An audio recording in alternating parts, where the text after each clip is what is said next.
Imagine waking up on an ordinary Tuesday.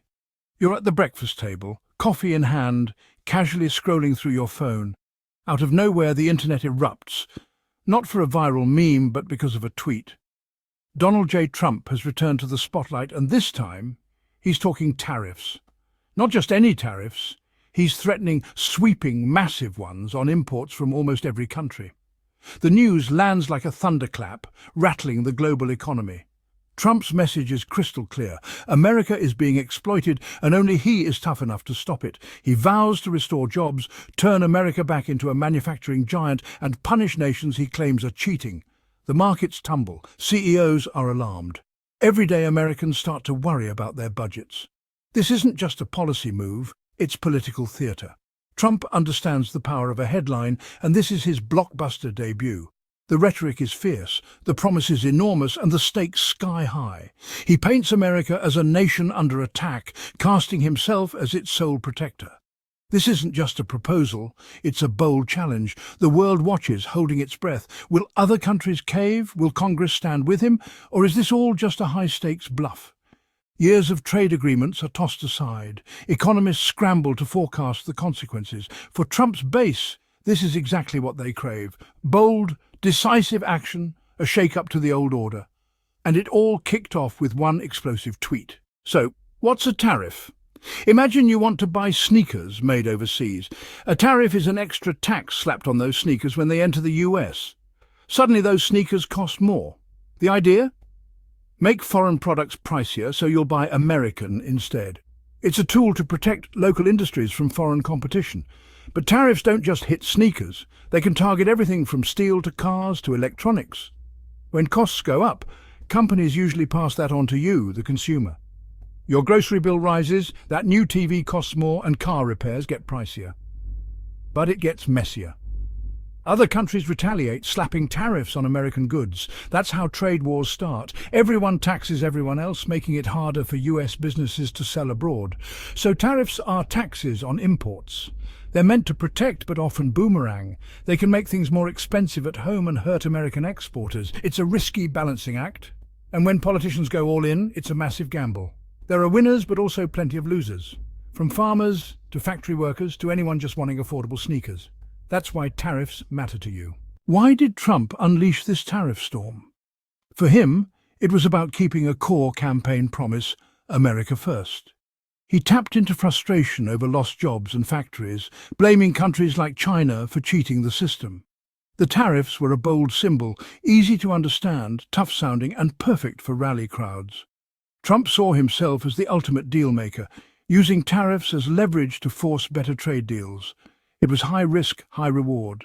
If it worked, he'd claim victory. If not, the fallout could be huge. But for Trump, disruption was the point.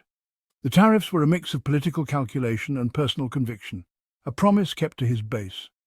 He brushed off expert warnings, betting on his instincts. For Trump, tariffs weren't just policy, they were the embodiment of his presidency, disruptive, confrontational, and unapologetically America first. In the middle of the chaos, a new voice emerged. John Carney, governor of Delaware. Not a headline grabber, Carney was known for being steady and pragmatic. But as Trump's tariff threats escalated, Carney spoke up. Not with bluster, but with facts. He explained how tariffs would hit Delaware's port of Wilmington, threatening jobs for longshoremen, truck drivers and warehouse workers. Carney's response was powerful because it was specific. He talked about his neighbours, not abstract trade balances.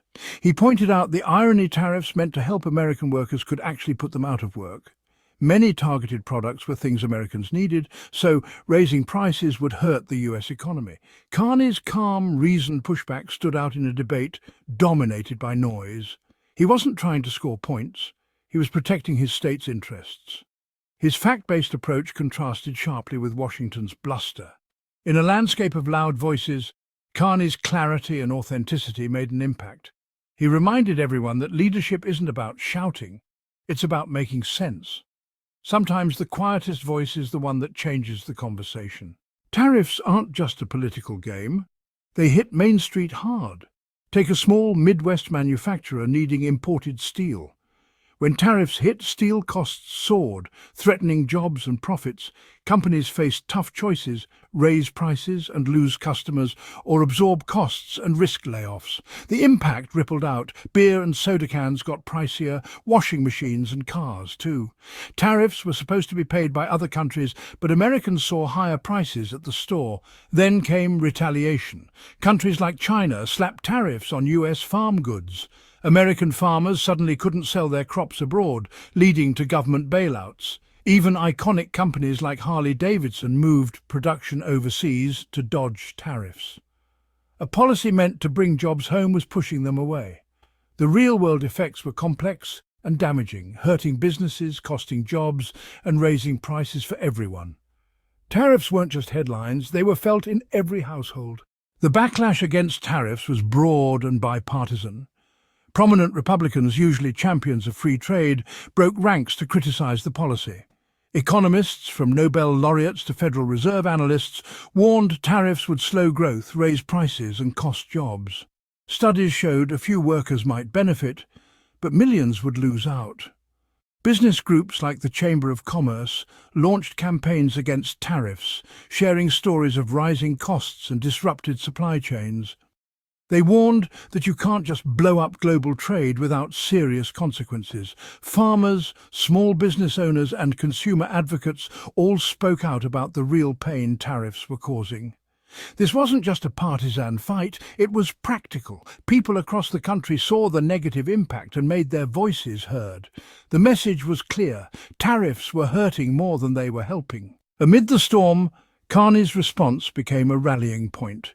He didn't just criticize, he organized a coalition of governors, business leaders and unions. Press conferences at the port of Wilmington put real faces to the data. Carney reframed the debate.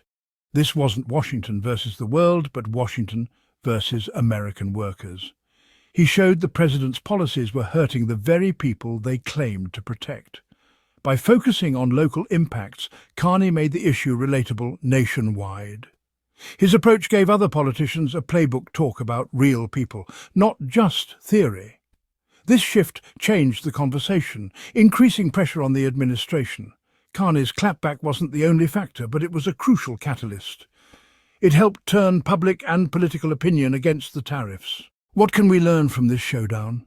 Even the boldest political moves can be challenged. Carney's fact-based, community-focused approach proved you can fight bluster with substance. The trade war made the costs of protectionism real for everyone. Higher prices, lost jobs and economic pain. The debate over trade isn't over. Some still push for protectionism, others argue for global engagement. The future will be a battleground between these visions. Ultimately, this story is about accountability. Leaders are judged by the real-world impact of their policies. Grand gestures can have messy, painful results. Next time a politician promises a simple fix, maybe more people will ask, how will this affect us at home?